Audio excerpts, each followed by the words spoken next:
Barb Dennis. I'm the current Poet Laureate of Ridgefield, soon to be Emerita. But I welcome you all this evening for the second annual evening of rap, hip hop, and poetry. And we're just really excited for the 5 performers we have here this evening. But first, we have to do our door prize. There's a wonderful selection of t-shirts back there. This is an example of one. One of our performers is Sharmont Influence Little and Influence of Life is his tag. There are many colors. There are also other designs. You get to choose whichever one you would like, in the size and color you want. So, we have 2 people who just came in to register for the door prize.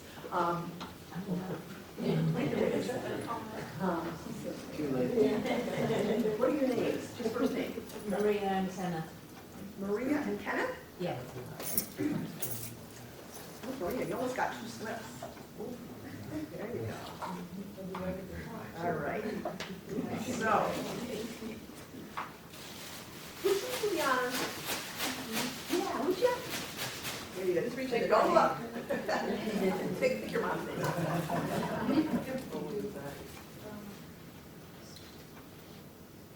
Lori and Steve. Oh, Lori. Oh, Lori. Yay. I'm going to skew this and trade it in for whatever color and size you want. Or give it to me. You know I like purple. Okay. Let me start these.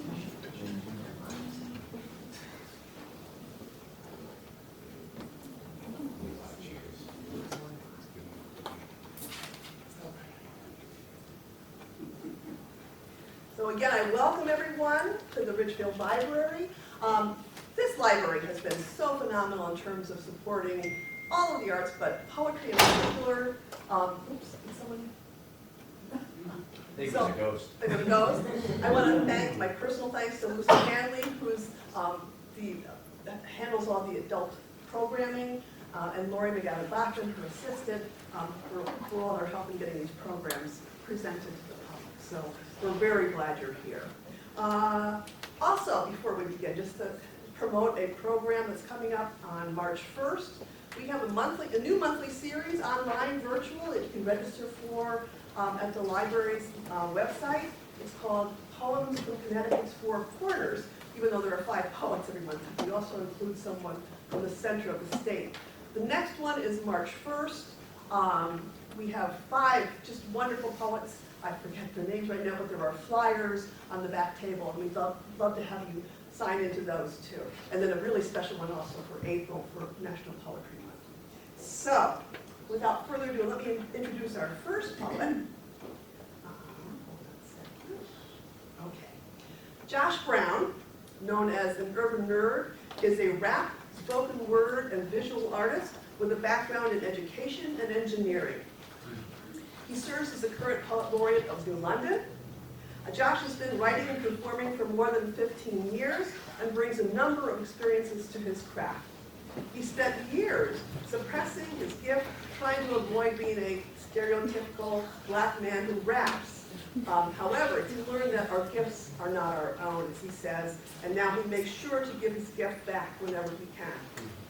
He has published several poems through Magic Press and has written and distributed 2 music EPs. Josh is currently the director of Scholars House Learning Community, which focuses on increasing the graduation rate of black men at the University of Connecticut. So please welcome AnUrbanNerd.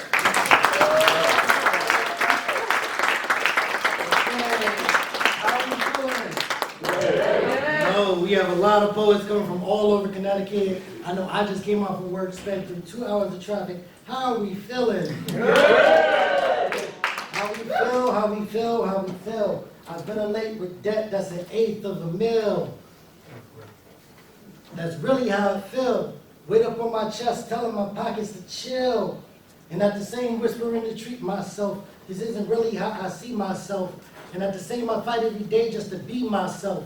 See what helps, I look back and see how far I come. When this black man marathon, the color never run. When this black man marathon, the color never run.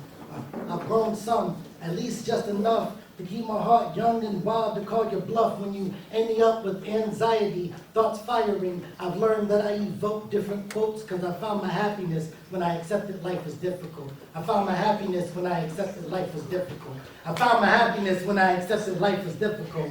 I found my happiness. I think I finally found my happiness.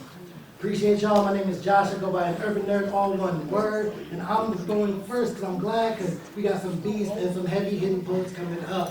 But we give it up for everyone coming out tonight and just enjoying some poetry. Give it up for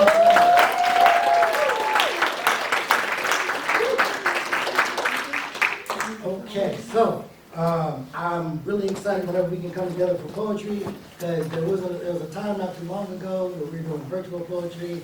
If there's anything about trying to do poetry to your laptop, you got family members in the house, or you're in your car, it's not a good look. So, first poem I want to kick off is a poem just reflecting on that weird time of the pandemic and being happy that we can come together to celebrate something. So, the name of this piece is, Are You Still Watching? Are you still watching? I awake to the glow of my TV screen. Silence ringing in my ear. Like the fallout of an explosion and everything has stood still. Dust particles drift like the upside down, and I stare at the screen blankly. I have no idea the time nor the day, but I'm tuned into the frequency. Are you still watching? My head creaks swiftly as I look towards the remote. My body feels as if it was frozen, petrified for eons, but my eyelids yell in agony that they have not rested nearly long enough. My arms ache as I feel the lactic acid build up. My hips hinge with the sound of stone sliding across stone. Are you still watching? If I press no, I can go back to my fantasy slumber. I can be at peace again and not need contact with the mortal realm. The screen will collapse into itself, awaiting to be summoned again. Maybe I should make another drink. Between myself and the neighbors, we fill the recycling bin every week. It would be more funny if it wasn't so depressing. Are you still watching? Maybe I should get up and be productive. With all this time on my hands, there's so many projects I wanted to start. Productive. I never thought I would hate hearing that word.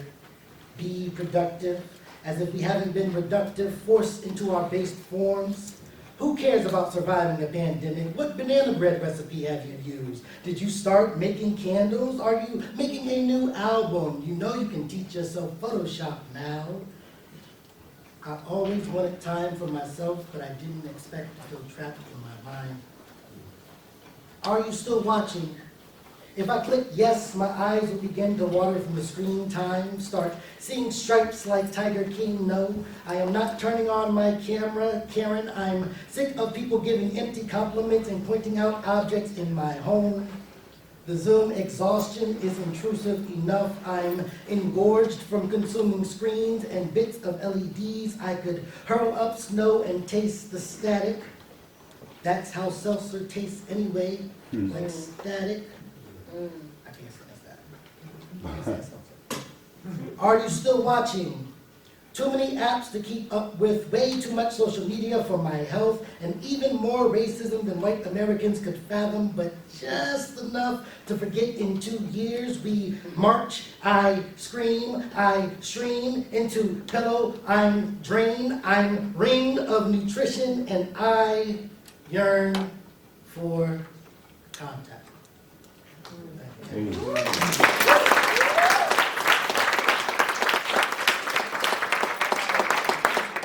This is fun, because coming up, I get to share some pieces that I've shared, and I'm like, oh, this is cool, and I'm like, they never heard this poem. So I get to go around and see what poems I want to share, and I like sharing this poem because I am an educator, I work with young black individuals now. I'm in college, but I've also taught high school. This poem was actually formed, hey, what's up? This poem was actually formed from conversation with my students, and I got in trouble for it. But as a poet, we should all be getting in trouble, so I encourage y'all to get into it. To my student who just received his driver's permit, I want to recognize you, and I want to apologize that I robbed you of your joy. In your moment of triumph, your youth was forfeited. And as much as I know you can't wait to be grown, statistically, you're already viewed as older when compared to white teenagers. Before you even start driving, research shows that 10-year-olds with darker complexion are assumed to be less innocent. See, you are no longer a teenager. Instead, you are now fits the description and can you step out of the vehicle, sir? In New England, you won't get far without your license, but for you, young black men, you won't get far thinking that equal rights are righteous. You are 63% more likely to be stopped and 115% more likely than your white counterparts to be searched by police. To my student who just received his driver's permit, I have no time to give you props and congrats because the only thing on my mind is you surviving driving while black. Look, I know you like to crack jokes, but if you're stopped, don't talk back, Sandra Bland. Remember to keep your music down, Jordan Davis. Don't reach too quickly for your glove box, Jerome Reed. And keep your hands where they can see them, Philando Castile. And at the moment, it hits me. Like the police dog that dragged me when I was 11.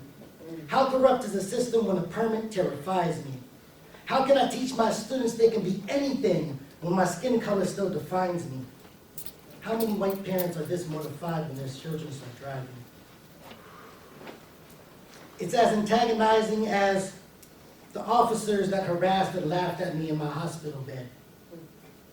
How many scenarios run through their heads because I could weep for this young man's childhood? To my student who just received his driver's permit, I understand why you no longer want police in your school campus. Ironic how you can feel targeted and at the same time feel abandoned. Students miss school for court cases just for judges to throw out those same cases because they mixed up their black faces, but let's not assume they're racist. Imagine if we funded our youth like we said we do. There would be fewer moped hot pursuits. No wonder students feel they must race when every time they see police their hearts race. Our whole life we are raised to make white people, I mean officers, feel comfortable. Innocent until we say so. Suspects must practice restraint. The weight of it all could crush your chest like the 5 officers that pinned me to the ground during my mental breakdown. We must have uncomfortable conversations and not talk about them. We must fund our crisis intervention, peer navigators and social workers. We must fund a livable wage, fund housing outside of EB, Pfizer, and college students. The hardest lessons I have to teach my students is that they can't afford the city they live in. Compensate our black educators and ensure the board and admin reflect the community. To my student who just received his driver's permit, know that I'm proud of you. At times, being black and carefree is an act of revolution. I pray you never meet a bad apple that fell from the rotten tree. I pray you never have to scream, I can't breathe. George Floyd, Ronald Gilbert, Philando Castile, Eric Garner, and London's own, Rashawn Gilbert. Thank you.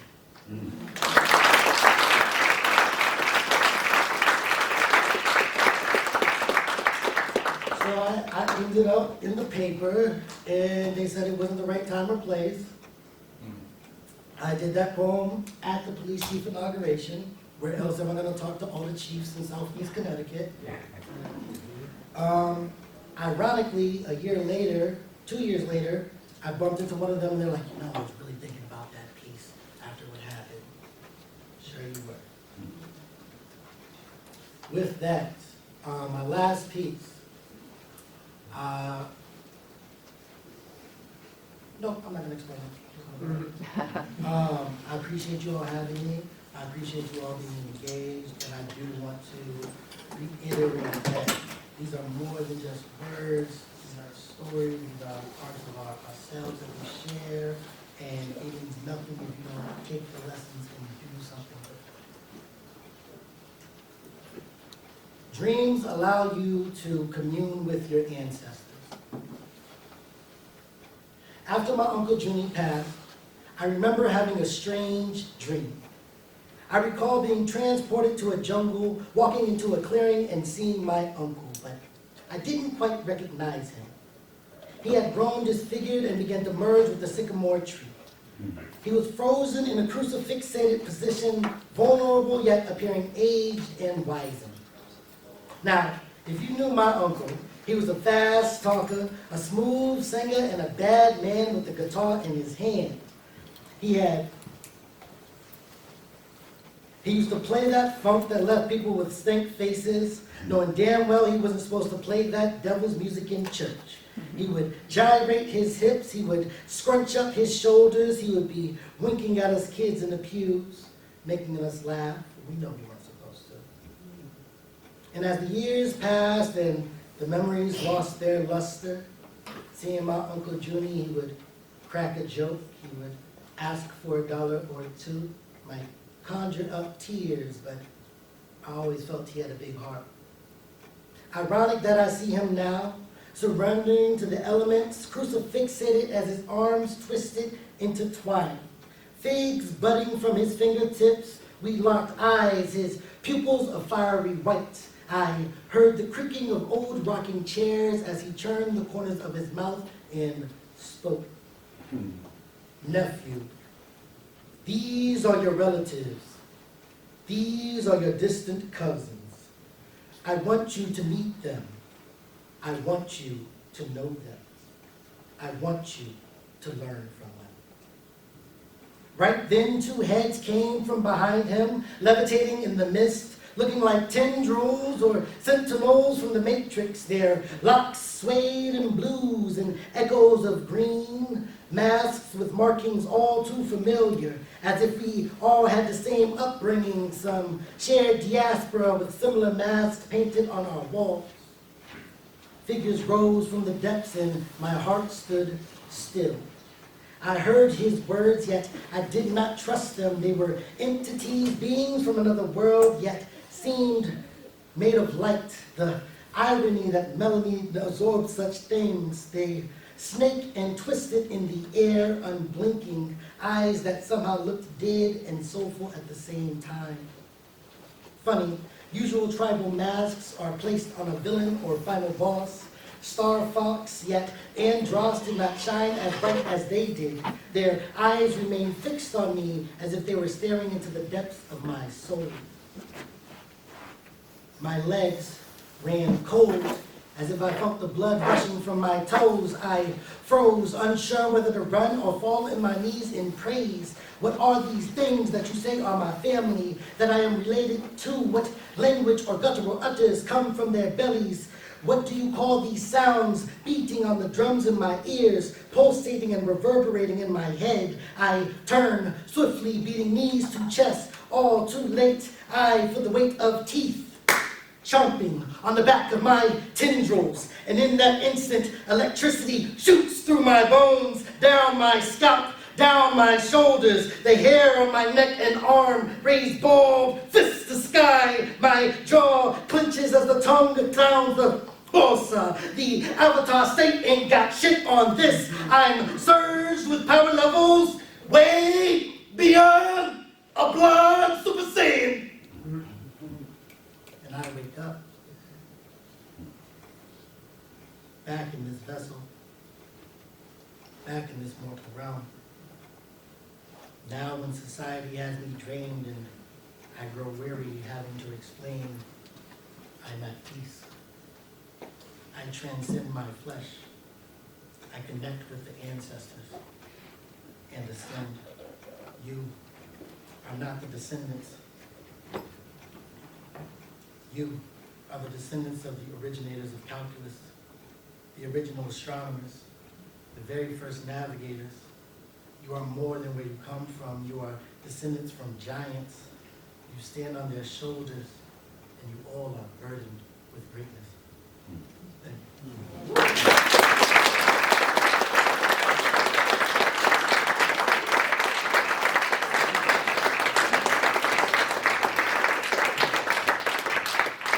Thank you, John. An urban nerd. One more time.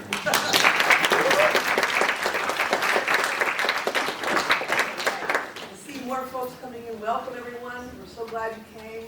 Our next poet is MayaRose.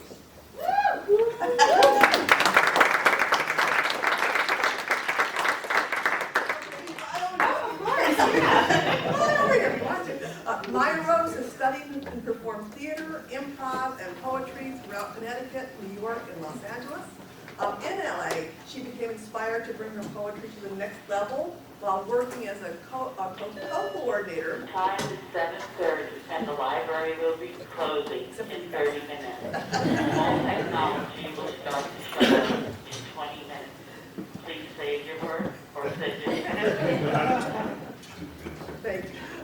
Anyway, she was working as a co-coordinator with Expression Mondays, a local open mic and performance organization. There she was part of a team that launched FLOW, F-L-O-W, which stands for Fluent Love of Words, which has grown into a successful nonprofit that rehabilitates and incarcerated youth. And I am an expert at my own life. Say what? What? I am an expert at my own life. Those who don't do, teach. It was thought. Wrong, Bud Blossom. You do and must teach, silly stupid, or else silly stupid runs the show, Mo. Now I's got to go flow my own soul out to the one who gets it. So no more mediocre when truth arises out your lips. Kiss silky stick of orange peppermint and sip it slowly. Walk it gently. And take it easy, breezy, baby. Sing it loudly, silent lady. And say what? What? Good. Be my backup choir. Teacher, ma'am. I got carried away in my own brilliance. I saw it on the face of the young boy in front of me. I stifled all his creativity and my eager desire to advise him into oblivion.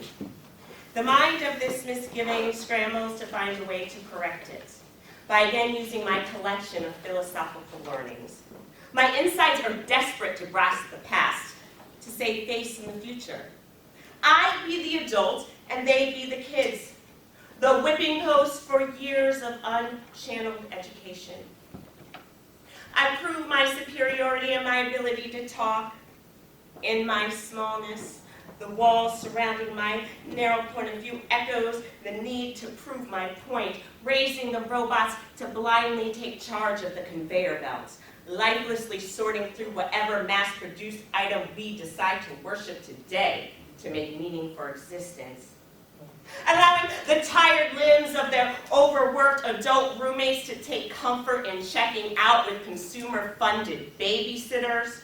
Gifted and growing up to be the best competitive destroyers of anything green, natural, and healthy, yet prosperous enough to spend 2 weeks vacation searching for places green, natural, and healthy, not in my backyard, covered in weed killer, nitrogen, and electric fencing. Those innocent eyes that I gaze into, knowing nothing of the spirit of innovation. My degree won't allow it, and history hasn't laid the groundwork. No time for it. The bell rang, and the next team needs to use the field while your hot pocket is getting cold. Pay attention, because I know best. According to the classroom monitor's assessment, of my loyal adherence to the standards in which we are all too weak to dismantle, crumbling ourselves instead, wasting the flame designed to spark a new toy to play with here for our own amusement, stopped for a mere moment to try to enjoy a blip of senseless wonder of forever in the face of the young boy in front of me.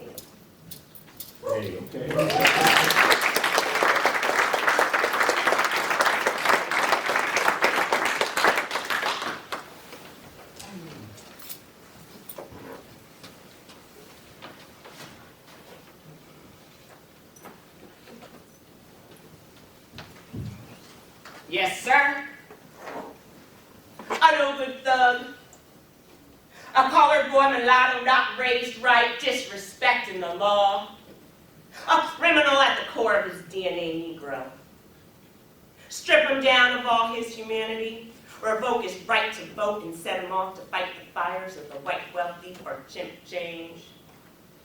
But no, it's not about race. Miseducate him and leave him to fend for himself among the chaos that is his history. We all done deserve what comes to us if we don't keep our nose clean. Concrete wallpaper and liquor store hallways are no excuse. Pull yourself up, ingrate. I did it. I got by. No one paved the way for me. Slavery has nothing to do with the politeness I choose to put in my voice. Bus boycotts and water hose beatings did not touch my college fund.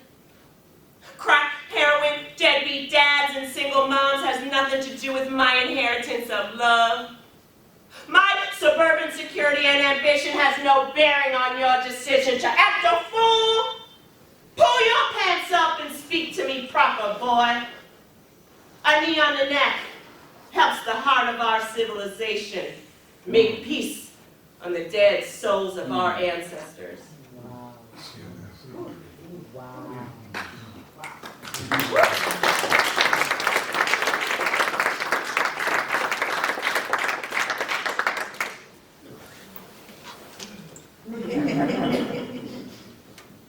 Little heavy, huh? I no longer believe my heart. What does that thing know about life? It only sees emotions. Clouds of dust and smoke, illusion of fear and hurt that disguises itself as truth. I feel so deeply that I am confused by reality, lost in a perception of who I am defined by others, family, friends, and a society of perfectionists insisting that I generate more and relinquish my own inner truth. They are not going to bring me down, I declare here and now as I dig deeper into my unconscious knowing, into the lonely chambers of this broken heart, to find the beauty and joy that is my birthright. It is not them. It is me. I see you. You are me. We are one. Teachers on this journey guiding one another. We are all images of love buried by obligations and insecurities, trying desperately to swim in the sea of everlasting peace. Occasionally pushing each other down through jealousy and fear, not knowing that what we want to attain is the ocean of self-expression which lies within our soul, with a voice waiting to explode pieces of art, poetry, music, love, and all the ways we as humans choose to paint the world, with the colors of ourselves connected to the well in the sky. Jump in and you can fly. Jump in and you can fly to the basin of cosmic creativity, splashing fantasy at your feet, igniting imagination into your brain, igniting your thoughts, tempting your eyes to look at one another as co-creators of this human game. Working together to figure out who we are, why we are here, revealing ourselves unconditionally accepted, free from the monetary illusion of the emotional cry of our hearts and the negativity that screams in our thoughts. Thoughts are words, words are power. Power can change a nation. Watch what you think and choose what you say. Be accountable to creation. Okay.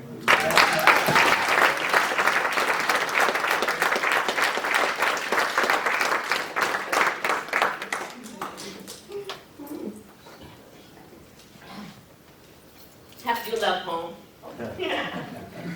I can't wrap my brain around it, baby, it's just too dense. This twisted relationship to me don't make no sense. I try to love you with no conditions, but the jolly talking has me suspicious.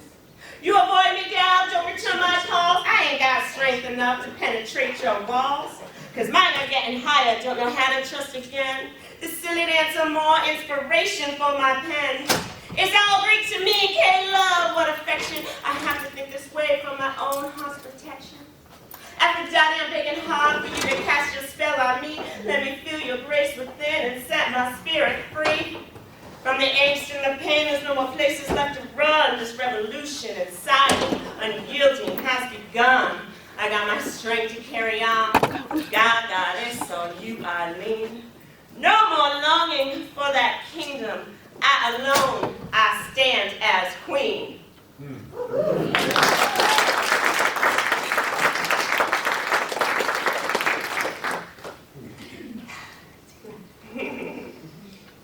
Just have a few more.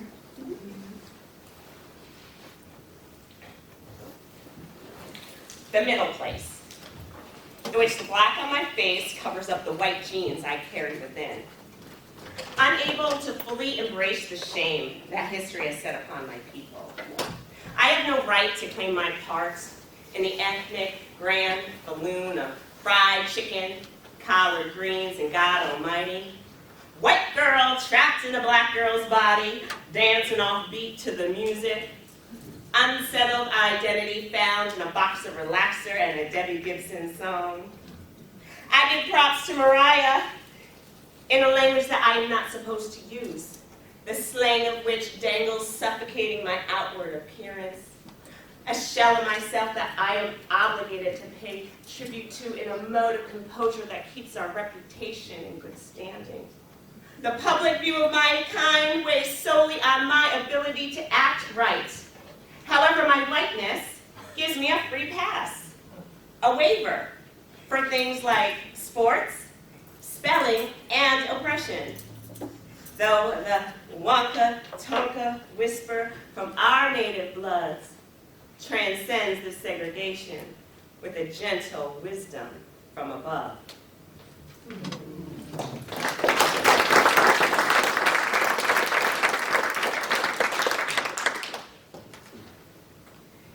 So this next poem is called Grace and Lifeline, so I'm in manuscript form of my second book, Grace and Lifelines.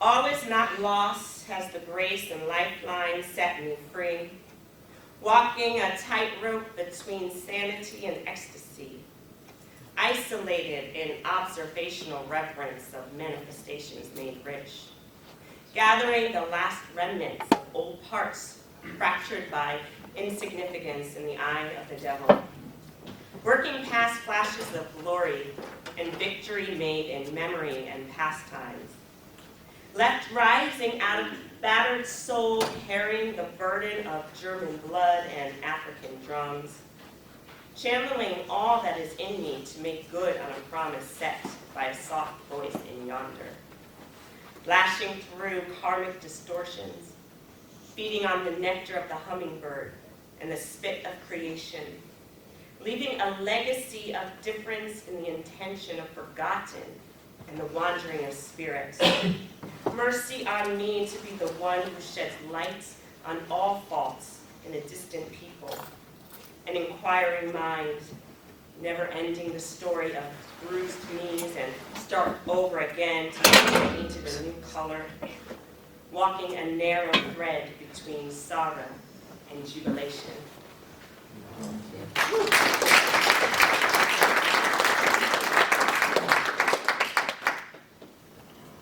So this is my book, Poems for My Broken Heart. You can get it on Amazon. Time is 7:45.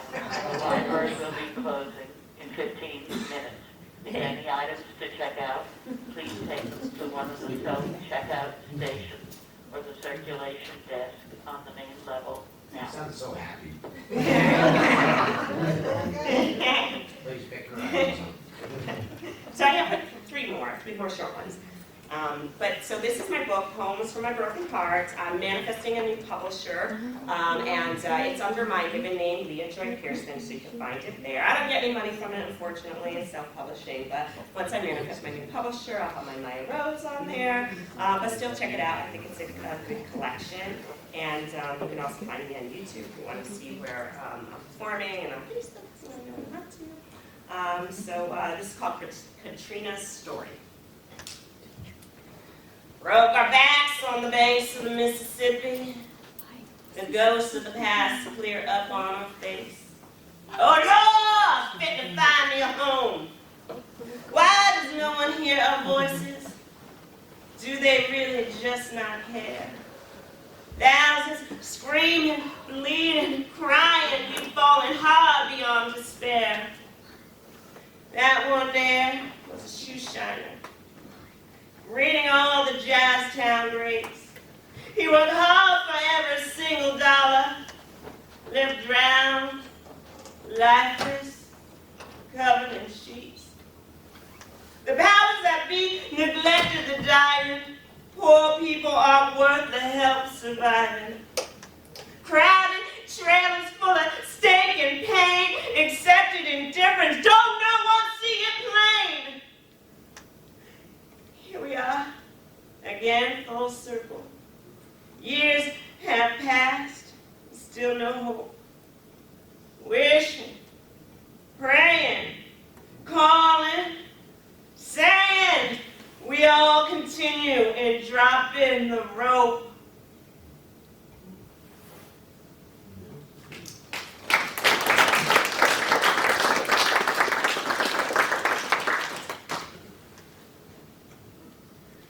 A letter read,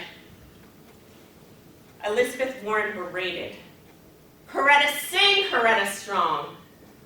I oppose justice, hear our voice.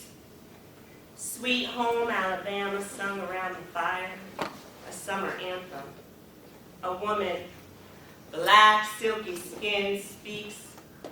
Chill the free exercise of the ballot, walk with me.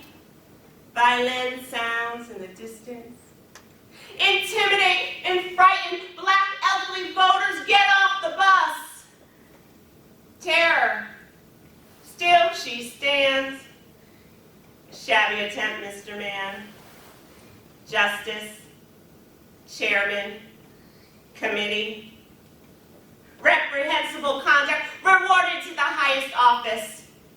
Have deaf ears lost this legacy? Divine masculine rooted together towards a better kind of life and prayers to die a natural death. Love and calculation. A king of kind and dinner on the table. Service by two, and the work goes on, though she grieves. A podium set in a pool of blood. Peace by a nation reaching past a vision of short sight. Inspiration by a movement left in our hands, and a holiday.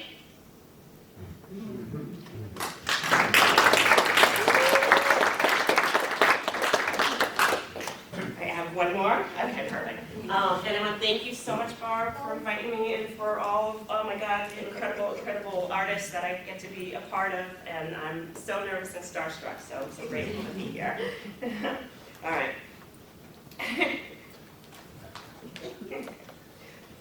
I'm not open to feedback.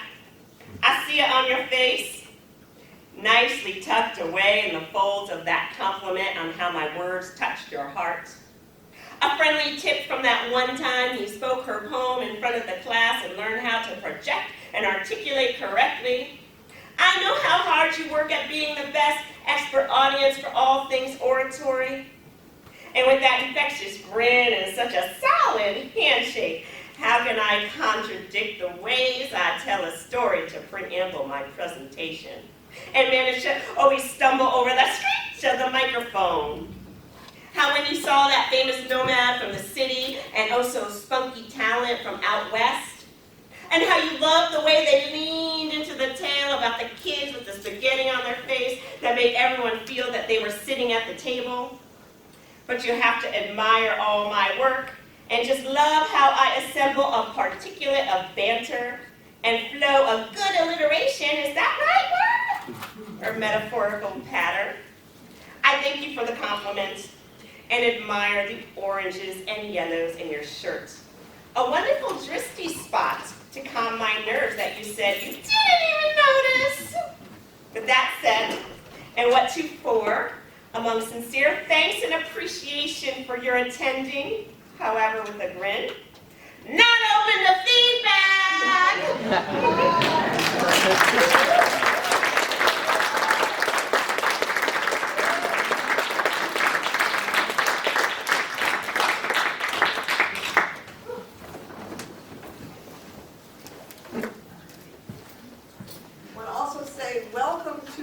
Facebook Live audience, we have our Connecticut Poet Laureate, Antoinette Rimbell is watching, so welcome Antoinette, and everyone else watching too, so, great night.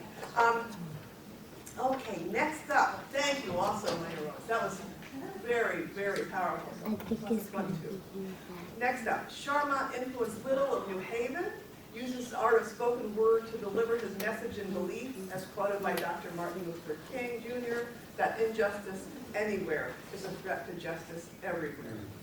His goal is to educate and inspire people of all ages and mindsets with a strong focus on inner city youth. Influence has performed all over the country using universities like Yale, Virginia State, Boston University, and a host of public schools as his platform to reach the youth of today. Influence has also performed at prestigious poetry venues, from the Amerikkkan Poetry Cafe in New York City to the Lizards Lounge in Cambridge, Mass. The winner of more than 100 slams nationwide, Influence was also a 5-time member of the Connecticut Slam team, Verbal Slap, and holds the 2018 Grand Slam champion title for Connecticut. One of Influence's greatest accomplishments was to open for the NAACP Image Awards in 2019. His first album, Verbal Tears, was released in 2007, so please welcome Influence.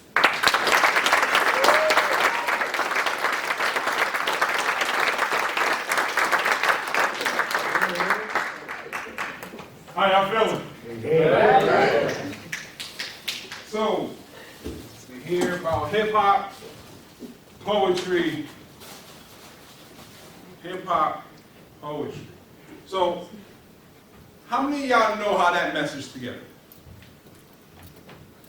Okay, let me give you a little bit of history, right? So, hip-hop today, I'm gonna be nice. Hip-hop today still remains the story of struggle, pain, love, and everything that we go through in urban cities, right? Before modern day hip-hop, we had the last poets, Iyaba Ibo. We had Gil Scott-Heron. We had people like that were considered rap, spoken word artists, and that's where the cries came from to learn about what was going on in our neighborhoods and our cities. So tonight, you're going to hear a plethora of things from myself and from other artists that come up here. So that's kind of the fusion of what spoken word and hip-hop is for today. It's our stories. It's our pain. It's our love. It's our joys. It's our hurt, our misunderstandings, and also our understandings. So, yeah, here we go.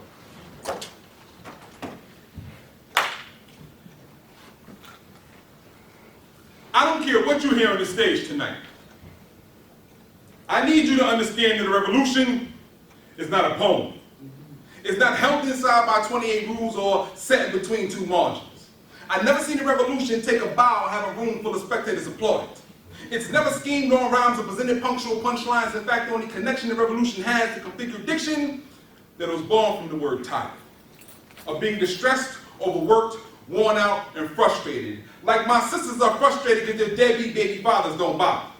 All they do is create little boys that play with toys that lack a progressive, positive influence, who then become big boys playing with rags, hanging out of back pockets, now crying on lonely street corners. So now these tears, you see, these tears become libation for lost years. Absorbed in the concrete and reveal the footprints of how your sisters now walk these streets, because there's no secret that she gives all her secrets to Victoria and Calvin, who's more inclined to disrespect her. When the hieroglyphs on Kunta's back should have been a revolution that compelled them to protect her, it's that he neglects her, buying her soul and selling his own for diamonds and cars, and now Master gets a 2-for-1 deal. That's why I tell these poets on the stage to spit from your soul, because this thing is real. But yet, what's more important is your actions when they stop their hand clapping. And you see, a revolution is not a poem. If it was, way before Barack and Michelle was on the scene, our children would have known that intellectual elegance is reachable. See, this thing here is teachable. But poets got to walk through the words they spitting through. I'm tired of poets that scream Black Lives Matter, but the only time they sit in is at open mics. The only time they feel like they dying is when they losing the slam. I need you to understand it doesn't matter how many degrees you reach for, that just becomes your degree of separation, your disconnection from your people if you don't let them know these hymns you spin from your soul seriously. See, poetry is life to me. It's everything in the world that you couldn't imagine. So when you touch this mic, you respect it with reverence. You bring intellectual niceness. Because this is like the soul of my people, man. Spoken word poetry. Simply priceless.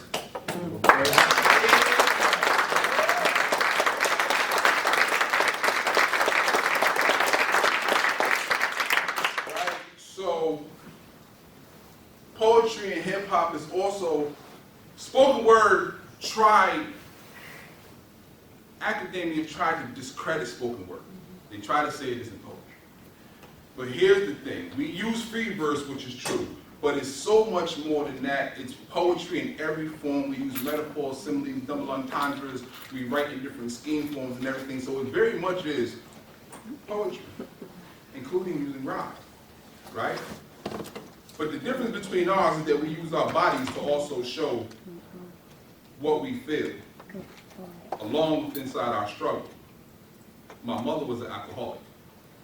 This is the poem that came from this 20 years later. If I can remember the first line. I always wonder why there's a house of spirits in every corner of my hood, claiming to be my, your friend, Mr. or Mrs. Help Me Feel Good. See, once upon a time, I tried to use Johnny as a walker, but everything I tried, I would black out and woke up bloody red. See, I didn't realize that bud never made me wiser.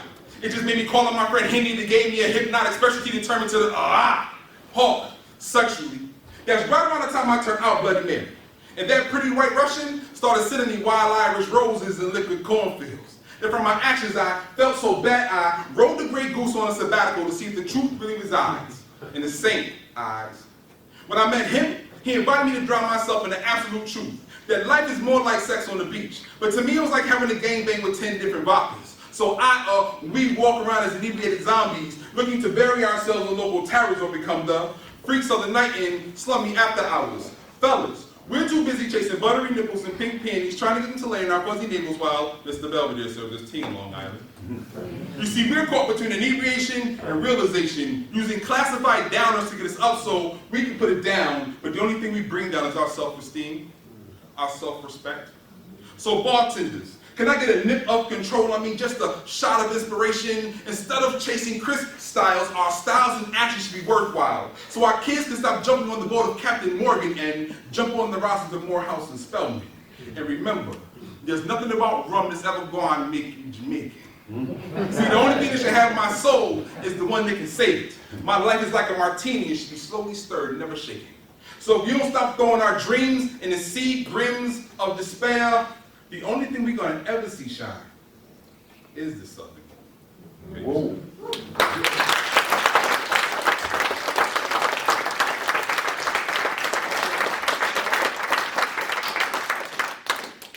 I got a couple more that I'm going to get out your way. Through this journey, my bio said one of the greatest things I ever done was the NAACP Image Awards. I'm going to redact that. The greatest thing I ever did was become a father. Yes.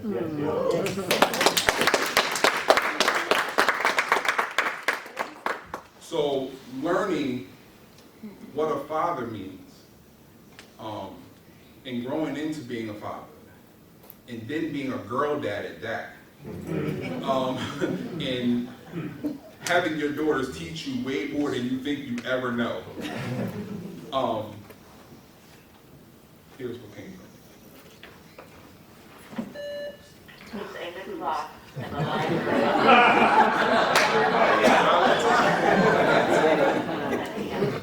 Thank you, and have a good evening. She doesn't even seem happy and stay.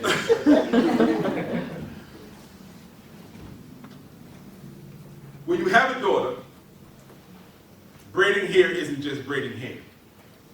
It's a process. Wash. Keep her thoughts clean to help bring up the dandruff of the world. Condition. To recondition her roots so she realizes she's not a black, broken, brittle piece of herself. Blow dry. Medium to low heat. Protect the history of her roots. Seal in your lessons. You see, this is a process, because these lying relaxers will rip up from her culture like native tongues will rip from her mouth. You see, when men have daughters, we hear, you're going to reap what you sow. I mean, what goes around comes around, so I part their hair straight to continue the path of angels sleeping in the nappy-headed roots, because equality can't be boxed in a box braid. So I grease up with black gospel verses, putting the Holy Ghost in my combs, because ethnic groups are blessed with trials and tribulations. Like when white counselors told my daughter she could only choose from community colleges, but universities showed her the money, with full-fledged educational scholarships. Braiding hair isn't just braiding hair, styled with a spiritual connection, a beautiful three-strand trinity. Father, daughter, holy bond, blessed be the shotgun for the prom date. This ain't just braiding hair. So I braid underhanded to hide my fears of black girl magic, because black girls are vanishing just like black boys. So for the sake of time, I'm gonna give you a choice of one of the last two poems, one of two poems. One is a love poem because society loves to paint black men as angry, and we love harder than you would ever imagine. Two is a poem about gun violence in young men that I do workshops with. Besides everything that she read on that, whatever you want to call it, I'm a nurse. I've been a nurse for 15 years. I'm a home care nurse, so I heal people from the inside out, wound care specialist. So you can have that poem, or you can have the love poem.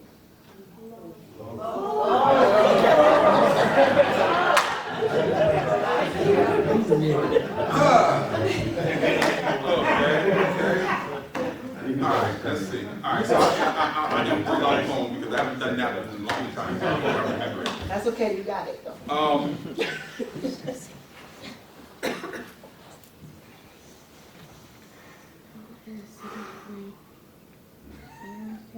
I had a conversation with a black boy the other day.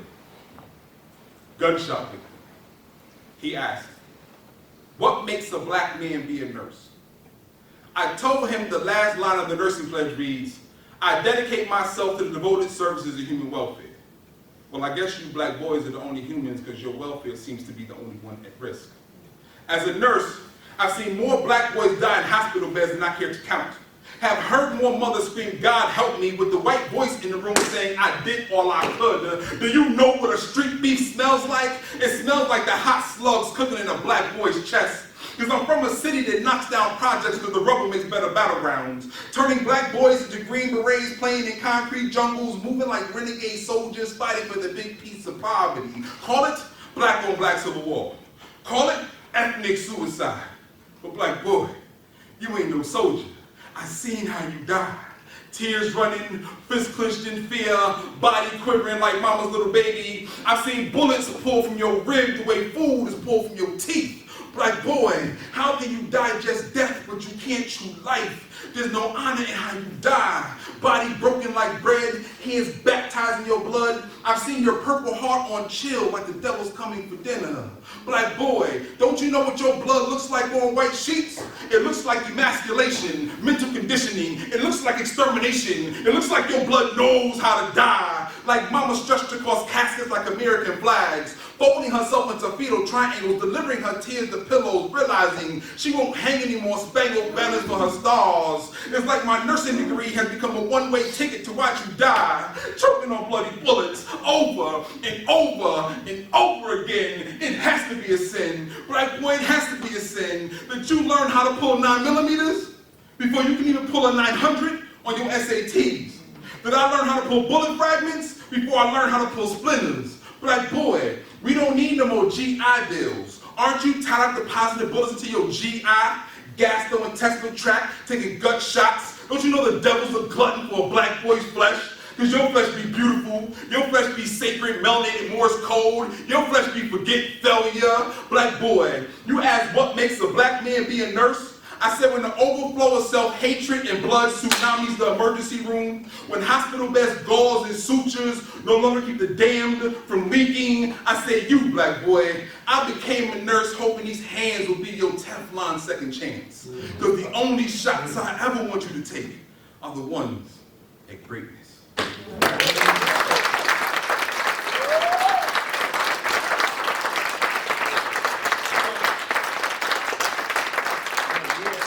I got one more for you. Before I end, I do want to plug the stuff real quick, the stuff that I do. The t-shirts in the back, you see, they say Influence of Life, and they said it has some other logos and stuff on them. I started that out of to find a way to help me do what I wanted to do, which in help another way, which was feed communities. And so I created a clothing line to do that. And so, like last Thanksgiving and Christmas, we fed probably about 50 or 60 families, not just giving them a plate of food, but giving them entire grocery bags.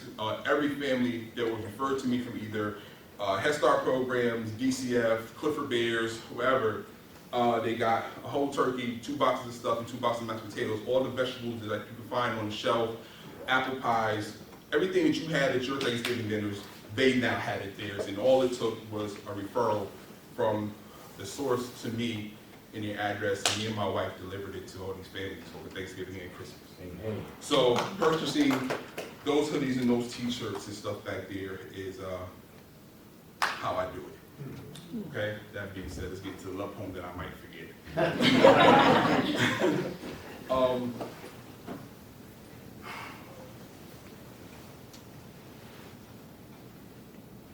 You should never need to ask how deep my love is. No matter how much of a prolific poet I become, my words can never describe how I wish my soul melt into you. How I'm truly in love with who you are. But the thoughts of who you will become makes my spine tingle. As my heart, see my heart let your wisdom guide me on the path to completeness while I'm completing your sentences, as if God has fused our minds to guide our vocal cords on the same path. So when I speak, see I glorify your name just a tad bit less than his, with the full understanding that loving you is spiritual. Because baby, your smile is so inspiring. It's like God spoke the book of Psalms to my soul through your lips. So me even thinking of touching in a lustful way has become my greatest sin. So baby girl, you can rest assured, before my lips touch yours, will hold the same faith and compassion when God made heaven. Because I can fully understand why he made your skin feel as soft as silk. So when I wrap myself into you, I will emerge from your cocoon a better man. See, I can never leave you behind because you're my right hand. But some try to describe you as the sun within my galaxy, but you're so much more deeper than that. You intrigue me with part of my mental capacity. In fact, you are my infinite destiny. If I had to give you a letter grade between A and Z, it would have to be an I, because you're my inspiration. Out of all the poems that I've written, this has become my greatest creation, like it was birthed from my ribs. See, this is godly manifestation, a gift. So I profess my unconditional love and devotion to you. So our love can be the sands of time, never withering thin. Then I can spend my life and not my reincarnation to show you how much I love you over and over and over and over again. Because you're more than just my queen, see my devotion for living. It's like I'm baptized in joyful tears. I'm Daniel in the lion's den defeating your fears. Elated by the fact that you walk with the grace and pride of Mother Africa. As your education speaks echoes of Timbuktu, which explains why I feel adored, educated, and nurtured by you. Ask me how much I love you, girl, I adore you. I want to explore our relationship like Enoch did the 10 layers of heaven, just so God can send me back to show the rest of the world what the face of true love is. So I'm so sorry if I really never told you how much you mean to me. You have to realize that I was just caught up in beautiful you, just want to be part of simple me. And if anyone ever asks, I will always tell them that you are the meaning of true love.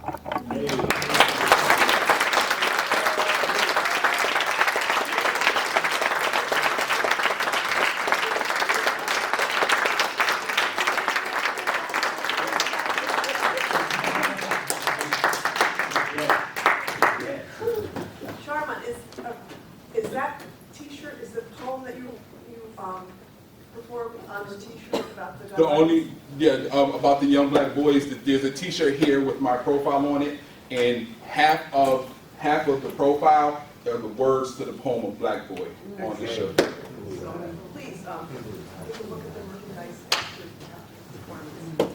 All right, so next we have Goddess Tymani Rain is a 25-year-old multifaceted Connecticut artist.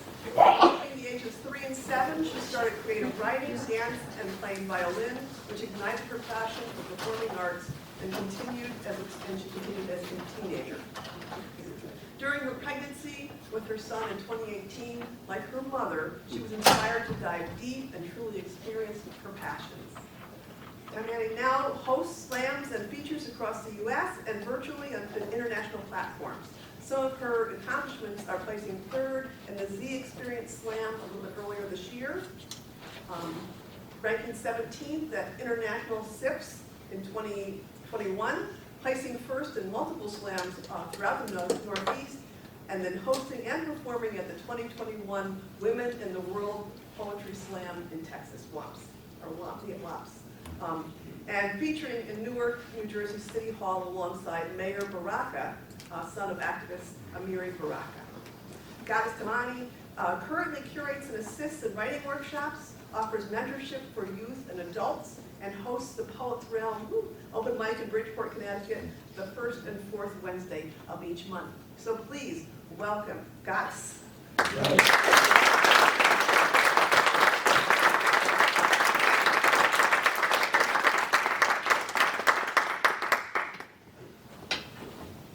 Peace, everybody. Yes. Well, as you guys heard, my name is Goddess Tymani Rain. I am from Waterbury, Connecticut. Currently moved to Bridgeport, where, as she said, I do co-host a event called Poetz Realm, and the gentleman that just got off stage is actually my other co-host of the event. So, you know, it would be awesome to see some of your lovely faces there one day. But I'm gonna do 3 pieces for you guys. The first piece I'm going to get into, well, first I'll say that my pieces normally revolve around revolutionary and mental health work.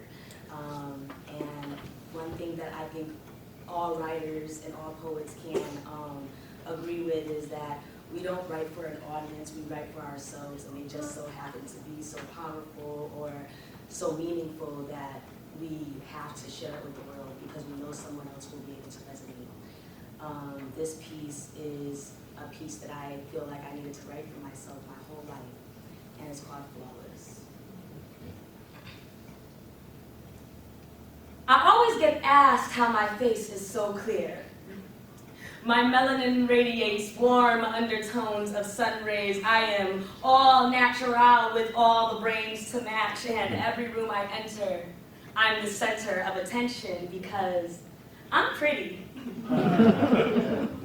Pretty messed up. Pretty sick of looking in the mirror, watching my weight fluctuate with the switch of my hips. I hate being skinny. My bones show how easily I snap. Misery loves company even when I don't. My personality is a big fake smile. Teeth stained from blunts that taught me to suppress my emotions at 15. I wanted to feel exotic inside and out, less like light-skinned privilege, mixed opportunity, surviving life with my appearance.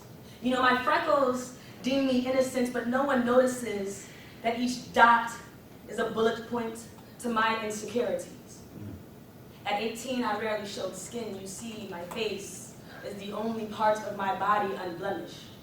I have legs of a goddess parted too many times without the blessing of their creator. Turn my temple tomb. All the demons projected into me couldn't exorcise their screams if they wanted to, so my tongue became blade. I became a masochist. My wrists bled once a month. I called it menstrual. Called myself mental, never patient, more like monster. Hid self-made scars between stretch marks because tiger stripes make me feel less domesticated. The only foundation I have is the war paint that I apply daily. I fight for my identity as jobs gentrify my existence, dress code full coverage. Cover up, girl, come colored correct. And no matter how I conceal my truth, this bee needs some rest and it's all over my expression. You know, today some stranger tried to call me aggressive, but I've already accepted my bitter attitude. Because every room I enter, I'm the center of attention, objectified. Perverse men unraveling my dress with naked eyes, and maybe it's my fault. Maybe I shouldn't have worn it. But I just wanted to feel damn good for once, and when I walk away, they'll watch me. They'll say, smile, sweetie, why are you so angry? But they don't ask the person who broke my heart, the jobs that denied my applications, though I have all the qualifications, not my bills, not my nightmares, not the babies I'll never meet, not my son I feel I'm failing, not PTSD's overprotection, that I check daily to see if he's been molested, not the triggers that cause my anxiety attacks, or simply the double targets of being a woman and black, feeling like she'll crack whenever she's asked, how is your face so clear? Because I just make my pain invisible.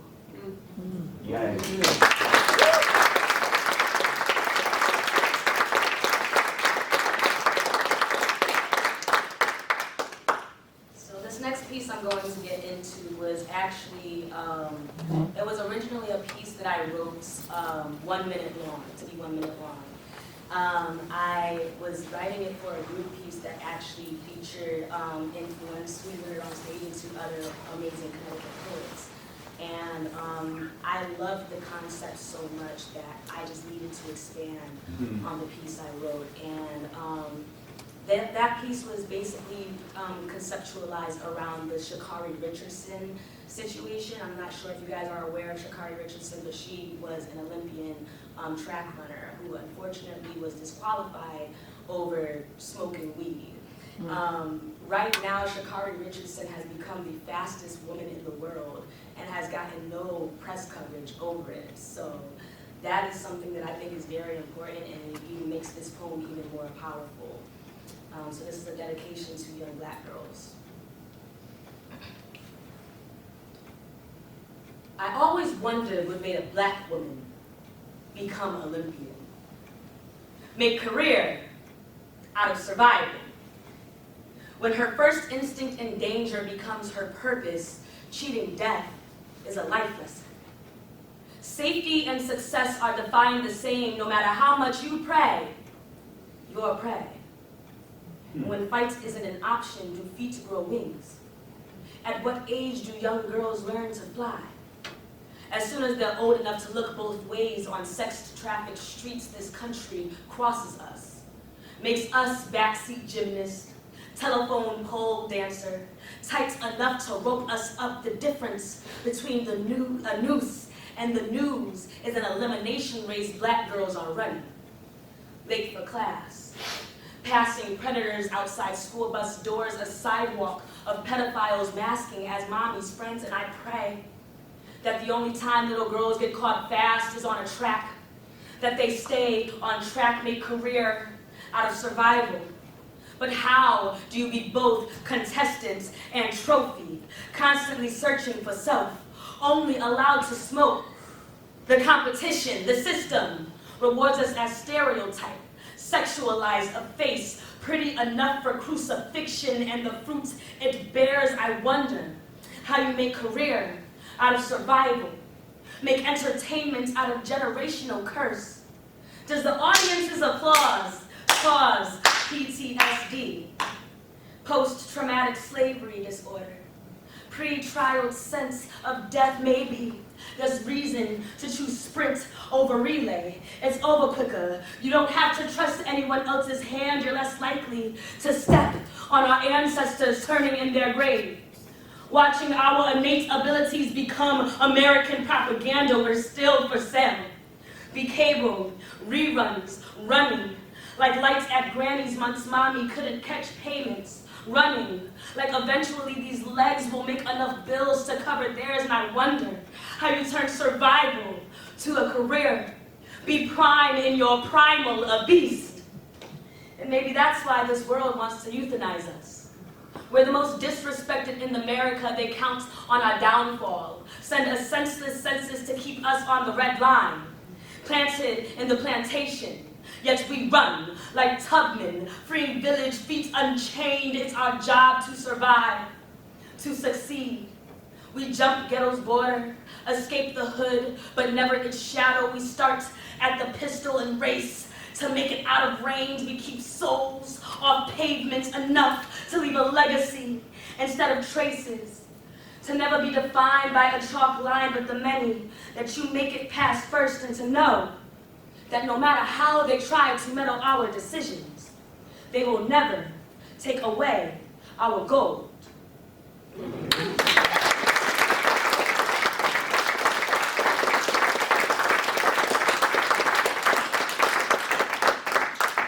So, there are so many different ways that I can explain this piece that I'm going to close out with. But I think I will let this piece speak for itself. And it's called Share the Video.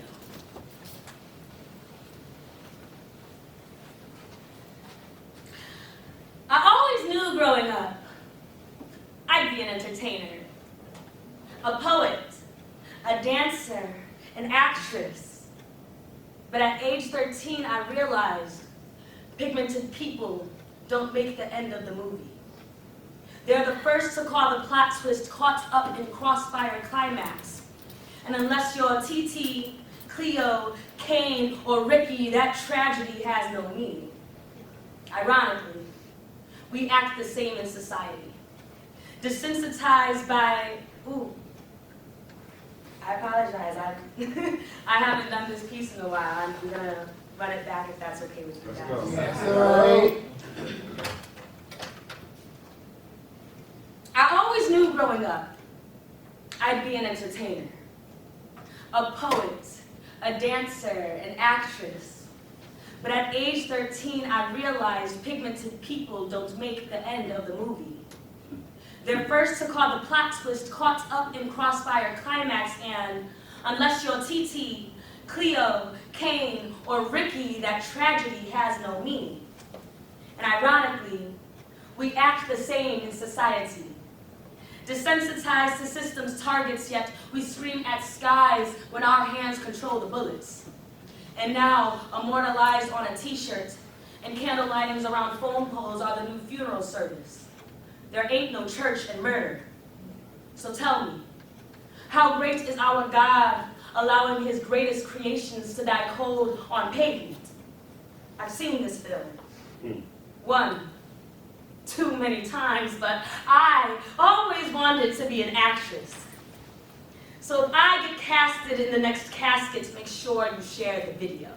Okay. That B-movie quality might have enough evidence to disregard any criminal charge or mental health record. Share the video. The media won't show I'm no coward. I simply panicked when frantic trying to breathe. Felt my vertebrae snap when I screamed, "Where's my mother?" Show her the video. She'll gather memories when press points trigger fingers saying I ran the streets. She'll tell them I wrote every day. Angry alliterations cured my writer's block because she was my inspiration. I sang so loud she hid my Alicia Keys CDs. Didn't realize the world may never know my name. She'll tell them I danced under the ceiling fan. Said the wind in my movements took me to another dimension, and she won't forget to mention how I acted.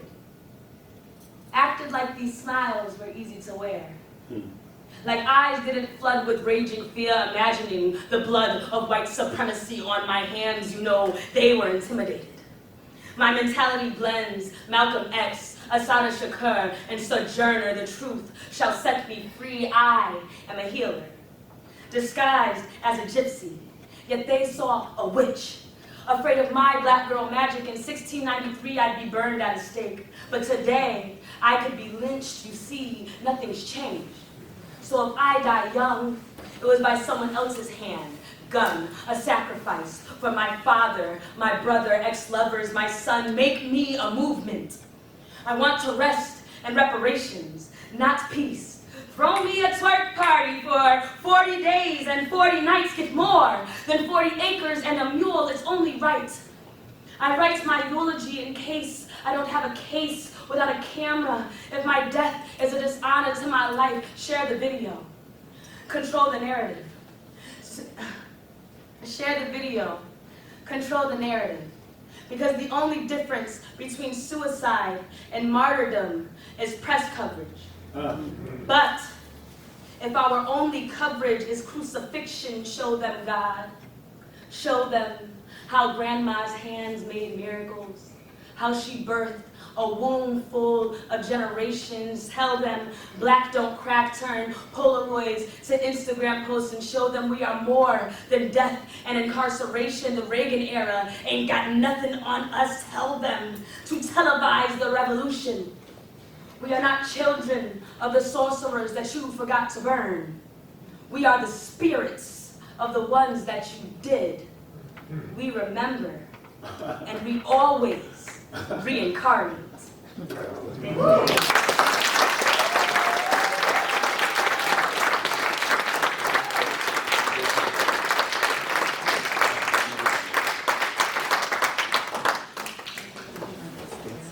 having fun?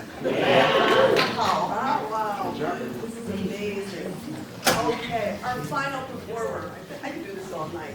But our final performer this evening, Iyaba Ibo Mangingo, is a painter, poet, writer, actor, playwright, arts collaborator, artist advocate, and arts educator.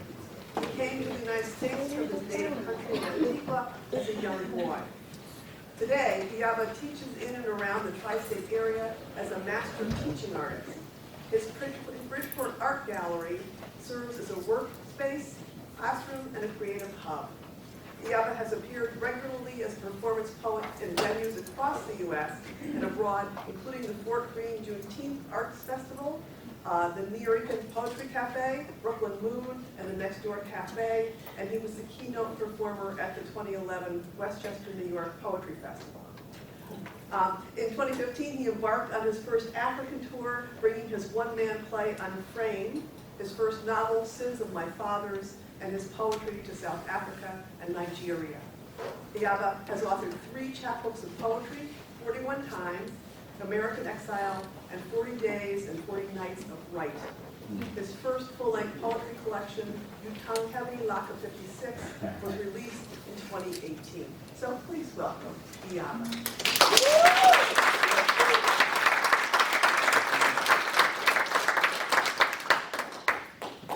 What's up, everybody? What's up? What's up? So I got 2 books. For your Tongue Heavy Lakka 56 is antique and patois. It means you got a lot of heavy shit to say. During sharecropping, they pushed the plows. But they had stamps on the plows for the weight, and the heaviest one was 56. So my great-grandmother used to say this all the time. And this is actually the first chapbook that we just, to celebrate 22 years of release, we just re-released. Both of these can, you want a doggy bag, as we say. How much time do you have? I said take my time, you don't say that. This is cool. Yeah, today's the 15th, 14th, 15th. 15. That's been the last 48 hours of now. You know, my son just named your granddad. I'm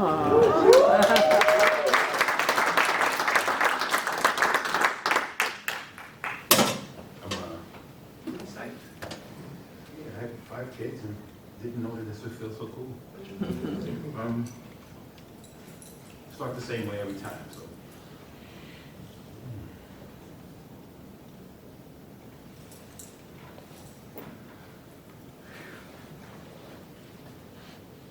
He sits to me like a tired old warrior contemplating his youth.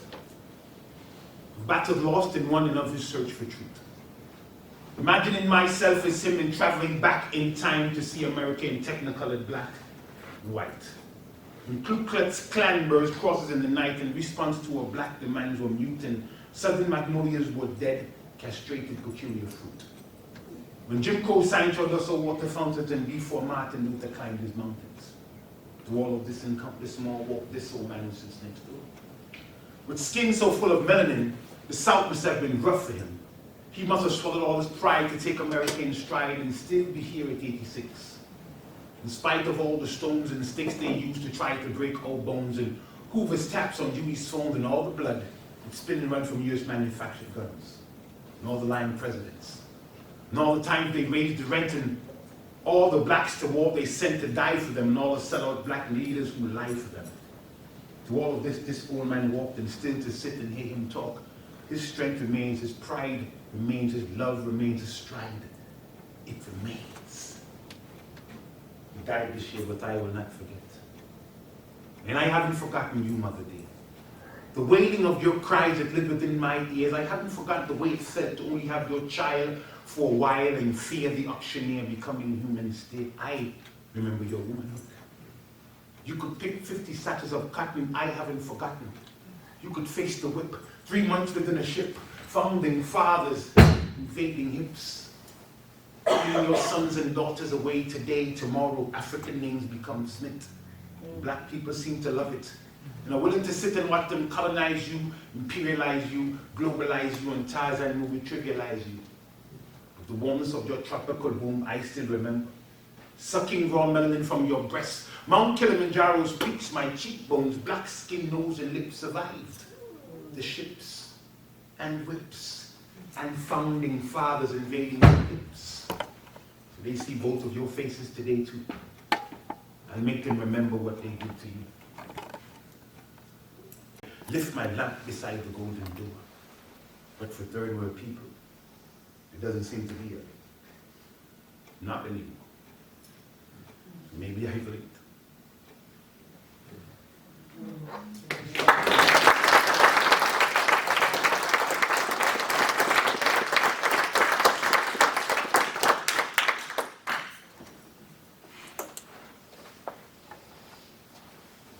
Jackson, Mississippi.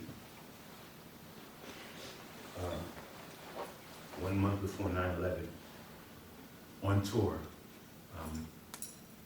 Just left the West Coast, Seattle, flew back to Connecticut or to New York, met up with a couple of poets and flew to Mississippi, Jackson. Medgar Evers from Jackson, Richard Wright is from Jackson, Margaret Walker's from Jackson, Ku Klux Klan and some of the things they do that people we talk past is from Jackson.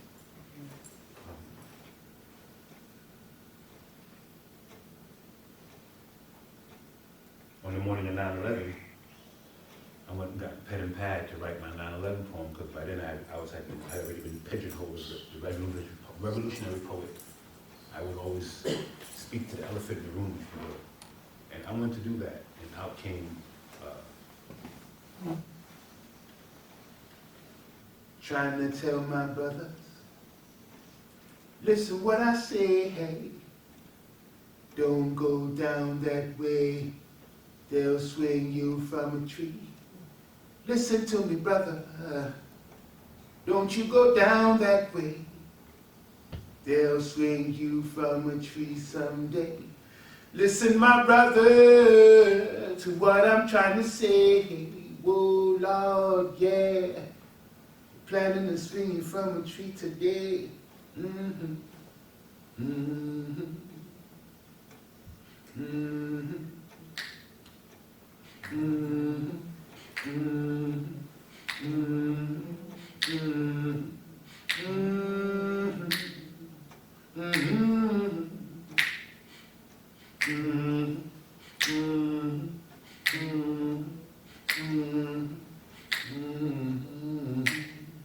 Mm-hmm.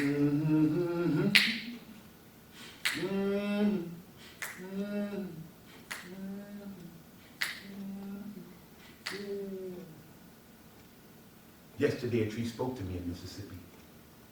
She beckoned me to her softly, wanting no one to hear horrid tales of bearing strange fruit. Her truth? She'd always tried to hide behind the other trees by pulling in her limbs and leaves when they came, but that never made them leave her alone. Instead, she'd moaned as they dragged another screaming body to her trunk. Bending over, she showed me the limb they would choose to hang the noose and cried a sticky sack as she placed a tortured limb into my lap so I could see the gaslit in her skin from being abused again and again to lynch black men. And sticky shackles on my face, she recalled the horrifying screams that haunted her dreams at night and how the victims fought the choking hope away with hate, suffocating future dreams, asphyxiating life away with tarred and feathered flames, and the sticky shackle dripped all over me. She recalled the smell of chewing tobacco and gasoline and fear and hatred and burning flesh and laughter, mocking laughter, inhuman, indifferent laughter that floated up to her upper limbs, blocking them from the sun, causing her leaves to wither and fall to the ground where her roots moaned in guilty agony. See, she felt guilty guilty for being an accomplice to murder and torture, and now, sap poured from every pore of that tree onto me, and I had to hug that tree. So she could see that their hate was never hers in my eyes. I never blamed you for the hate of savages who used your limbs to perpetrate their cowardice. I never blamed you. We never blamed you. They never blamed you, those brothers and sisters who swung from your limbs, so don't cry, my sister tree. We know the fear and share the agony of not knowing when or how to run from this American hate. Wow.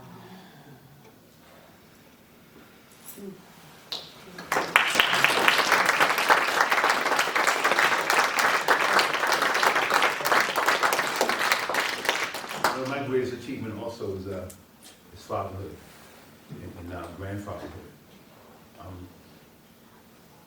So if you count my grandson and my stepson, I have 4 sons and and 2 grandsons. That's 6 boys. It's terrifying. Terrifying. I wish it was terrifying for all good reasons. That, you know, you're terrified when you have a boy, but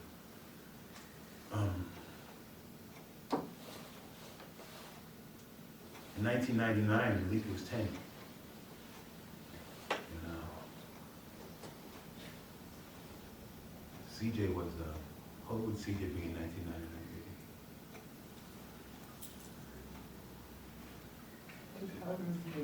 18, 17 years old. 17. And Kofi was 4. And Latiba was 5. And Amadou Diallo got killed. I shit my pants. I don't know if I can say it all. Maybe. Because you're supposed to protect your children. And even more so when you're a father, it's like it's hardwired into you, like you're the protector. That's helplessness that you don't ever want to feel, that you wouldn't wish on an enemy. There's nothing you could do about it. At that time, at least they were boys, they were kids. I could send them up to their rooms. You know, when I got nervous, I could go and check and make sure they came in the house early. Today, Chris is 14. 40 years old this year. No, 41 this year. Right? This year. Malik will be 34. Atiba will be 28. Kofi's 27 and he just had a son. I'm still shitting my pants. Because now, Malik lives in Chicago by himself. Atiba lives in Bridgeport, New Haven. And Kofi lives in Virginia. And Chris is in Atlanta, in Georgia. And they're all grown men now. I can't tell them to go to their room. I can't tell them not to go in their car and drive. Hopelessness, helplessness is like multiplied now.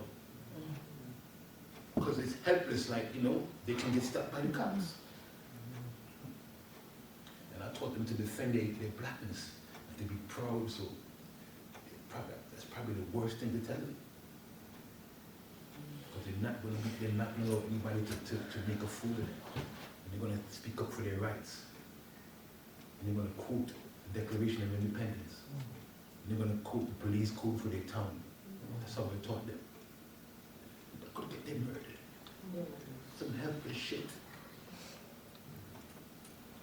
So, I wrote the poem 41 times when we were boys, thinking that it would be a good poem. Never realizing that 20-something years later, that poem would sound like you just wrote it 5 minutes ago. Right. So I hate that this is my signature poem. And I hate that this poem is still so freaking relevant. And I hate that this poem still makes me cry when I think about it, because I don't know how to protect my children. I have 2 daughters as well, and a granddaughter.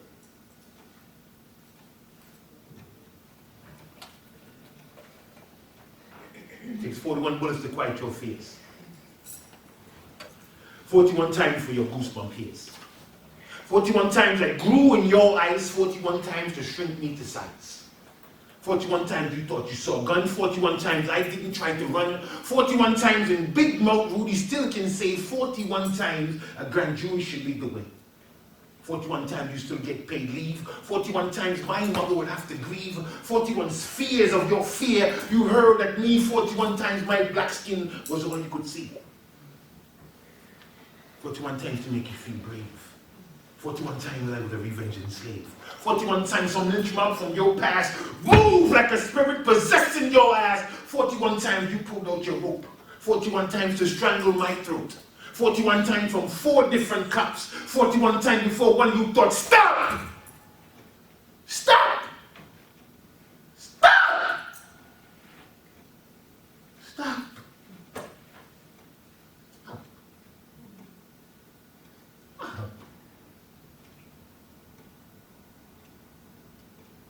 41 times to make you feel calm. 41 times and I was never out. 41 times for this racial schism to grow still more. 41 times more black blood spilled out on the floor. So yesterday, I ordered 3 bulletproof vests. So I have 3 boys to pass their test. That's 3 boys with melanin in their skin. So I'm teaching them about reaching for anything around the waist, because I know you won't waste no time stealing their lives from me. I'm letting them know how to turn around and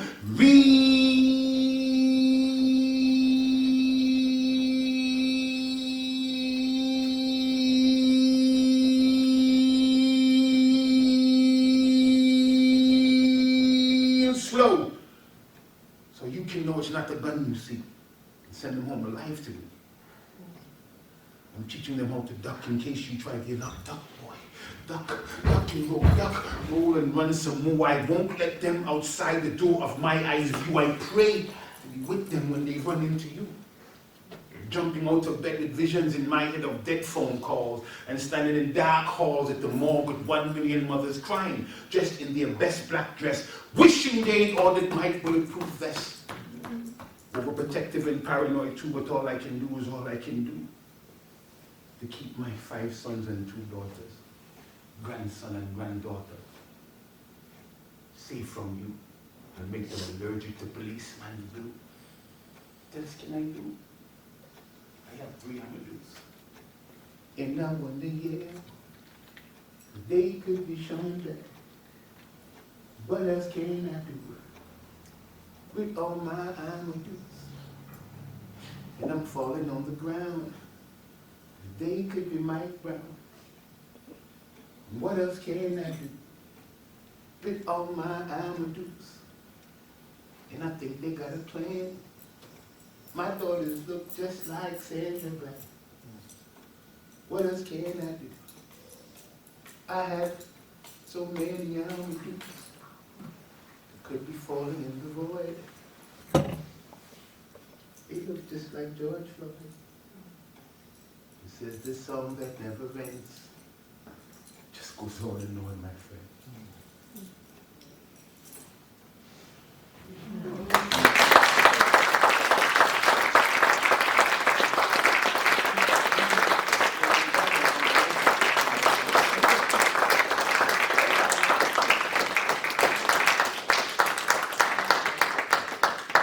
I couldn't be more grateful. I mean, this has just been amazing for our 5 performers. Who have been